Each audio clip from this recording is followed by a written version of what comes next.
Coucou les beaux soleils et bienvenue pour un nouveau point lecture. J'ai 3 livres à vous résumer, à vous donner mon avis.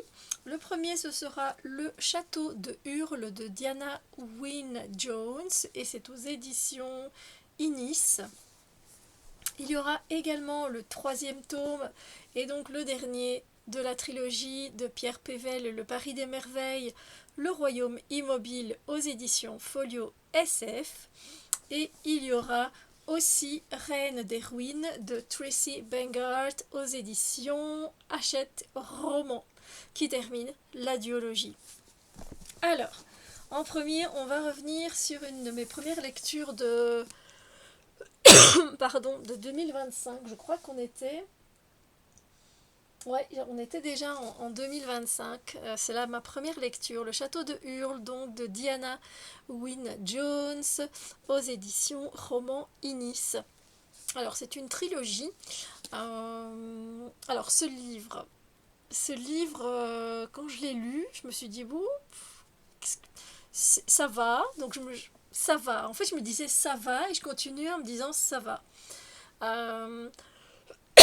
Je l'ai mis dans ma pile à lire parce que je trouvais la 4e de couverture très intéressante. Je vais vous la lire.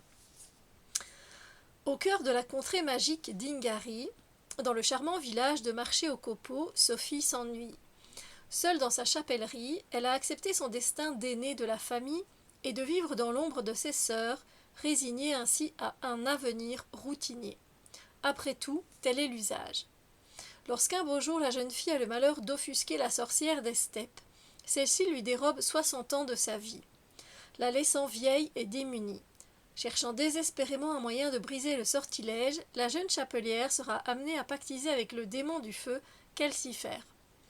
Vivant dès lors dans un étrange château ambulant dont les secrets restent entiers, Sophie entame une extraordinaire aventure à la recherche de sa jeunesse volée, prête à reprendre en main son destin.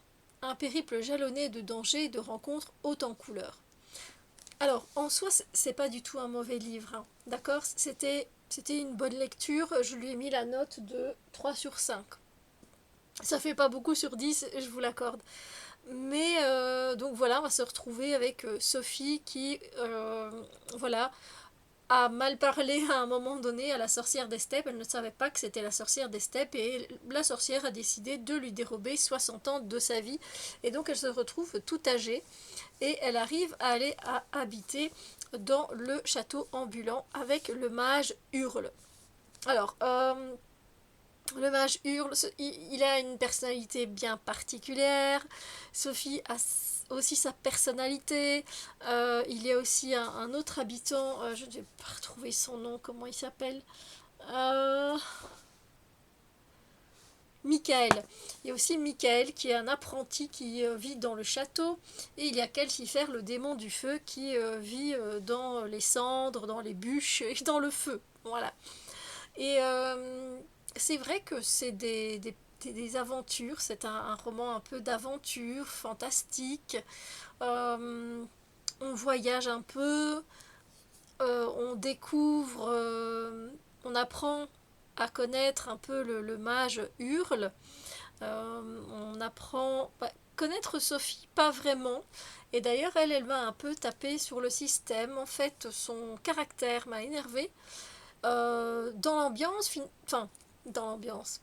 C'est une ambiance un peu particulière, mais qui ne me dérangeait pas. J'étais bien dedans. J'avais envie de savoir un peu la suite quand même. Mais, alors, moi je trouve que ce premier tome se termine bien. Et à la limite, même, il se suffit à lui-même. Voilà. Je ne lirai pas les 2 autres tomes, mais j'ai apprécié moyennement ma lecture et j'en reste là. Voilà. Je sais pas quoi vous dire de plus. Voilà, j'ai mis ça un passant en plus dans mes notes. C'est fantastique. C'est vrai que je me suis pas attachée au personnage. J'ai eu un peu de mal. Donc Hurle, lui, c'est voilà, c'est le mage qui a sa vie dans un château ambulant. Et aussi, on découvre par la suite autre chose le concernant. C'est assez sympa. Sophie, elle, c'est une jeune fille. Elle a 2 sœurs. Et bon, voilà, elle a été donc transformée quelque part par la sorcière des steppes. On retrouve Michael, l'apprenti de Hurle. Voilà, et il y a aussi donc Calcifer qui travaille dans le feu pour faire avancer le château. Mais voilà, comme je vous ai dit, je ne peux pas vous en dire plus. N'hésitez pas hein, à le lire, surtout qu'il est sans doute sorti en poche depuis le temps. C'était bien grand, vous voyez, et à lire, au niveau très aéré. Et voilà, c'était une lecture, au moins je suis contente de l'avoir faite. C'est vrai qu'au fond de moi, il y a une petite partie qui me dit allez, continue, et puis je me dis mais non, c'est bien comme ça. Voilà. Donc je m'arrêterai là. Alors, ensuite, j'ai terminé la trilogie du Paris des Merveilles de Pierre Pével avec Le Royaume Immobile aux éditions Folio SF. Et franchement, ah bah, j'étais contente parce que le deuxième tome, j'ai failli abandonner cette trilogie. Et parce que le deuxième tome ne m'a pas plus... j'ai pas vraiment trop apprécié le deuxième tome. Et donc j'étais très hésitante à terminer la trilogie. Je me dis, allez Steph, là j'aime beaucoup l'ambiance, j'aime beaucoup les personnages et c'est ça qui m'a fait continuer et terminer cette trilogie et je ne regrette pas parce que j'ai vraiment beaucoup aimé. Il y a énormément d'actions. Je ne vais pas pouvoir vous en dire beaucoup sauf que en fait ici il va y avoir les prochaines élections du Parlement des Fées et c'est aussi ouvert aux représentants de la Terre. Euh, Évidemment, il se passe plein de choses. Hein. On va retrouver notre cher Griffon et Isabelle de Saint-Gilles. C'est fantastique, c'est merveilleux. Et c'est vraiment sympa, c'est vraiment chouette. J'étais plongée dedans et il y a de très très belles phrases, beaucoup à lire concernant un peu les bibliothèques. Par exemple, je vais vous en dire un petit morceau. La, Les bibliothèques sont des rêves, rêves de ceux qui les ont voulus et bâtis, rêves de ceux qui les fréquentent et les aiment, rêves enchâssés en des milliers de pages préservées, rêves puisés à la source des désirs et des sciences, des imaginations fertiles, des ambitions, des lectures patientes, des nuits passées dans le secret des livres. Elles sont des portes vers le troisième monde. Certaines ne font que l'approcher, le frôler, apercevoir ses confins. D'autres le rejoignent, puis s'éloignent au gré des astres et de leurs caprices. Voilà, je trouvais ça très très beau. Et il n'y a pas que ça, évidemment. Voilà, il y a d'autres parties hein, donc, que j'ai beaucoup aimé, mais voilà, c'est un peu plus long. Euh, et voilà, il faudrait que je renote tout ça parce que c'était vraiment beau. Voilà. En tout cas, je vous conseille quand même cette trilogie. C'est vrai que euh, c'est à lire. C'est à lire, c'est à lire.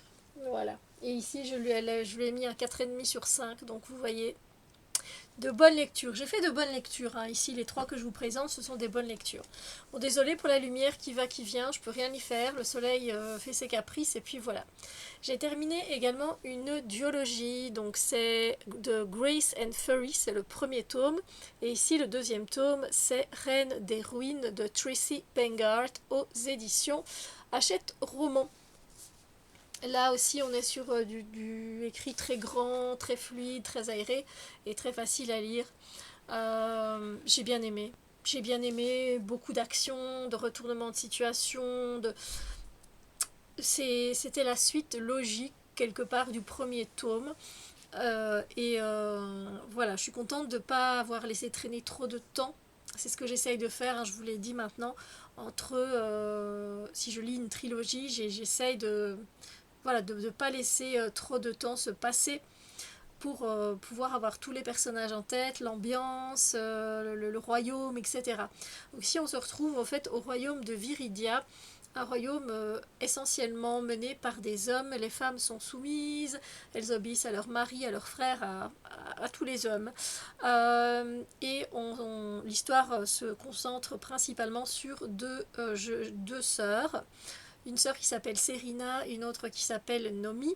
Nomi, c'est la plus jeune. Et en fait, toutes les deux, dans le premier tome, bien sûr, je ne vais pas vous spoiler l'histoire, mais dans le premier tome, en fait, Serena a toujours été élevée pour être une grâce, pour devenir une grâce et être choisie par le supérieur étant un peu le roi qui domine le royaume de Viridia. Et il a plusieurs grâces, et donc elle a été élevée juste jouer de l'instrument de musique, faire de la broderie, ce genre de choses, mais c'est tout, à savoir que les femmes ne peuvent pas lire, ne peuvent pas s'instruire, ne peuvent pas s'éduquer, etc.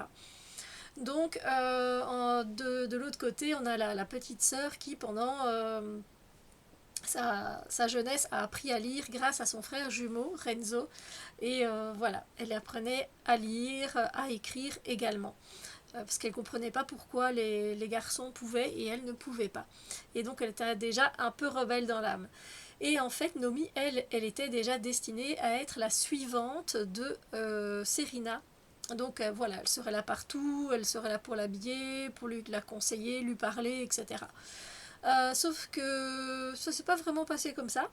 Dans le premier tome, il y a eu vraiment un retournement de situation que j'ai pas vu venir et qui était excellent. Sinon, je pense que j'aurais abandonné parce que je me suis dit ah non non non, qu'est-ce qu'on fait? Ok, on est dans des princes, balles, reines, grâce. Je dis bon, j'ai peut-être pas aimé et en fait non, j'ai kiffé. J'ai kiffé. Et donc, je suis bien contente ici d'avoir le dernier mot de la fin. Alors, c'était simple en soi. Je veux dire, ça casse pas trois pattes à un canard. Cette histoire, finalement, cette duologie. Mais voilà, on met le point sur le féminisme haut et fort. Voilà. Donc, je lui ai mis la note de 4,5/5 aussi. Ça m'a vraiment bien plu. Donc, de bonnes lectures et j'espère que vous aussi vous avez fait de bonnes lectures. N'hésitez pas à me mettre quelle est votre lecture du moment, ça me fera plaisir. Et évidemment, on se retrouvera pour une autre vidéo pleine de surprises et d'énergie positive. Prenez bien soin de vous. Moi, je vous dis à très bientôt pour d'autres vidéos. Bisous lumière.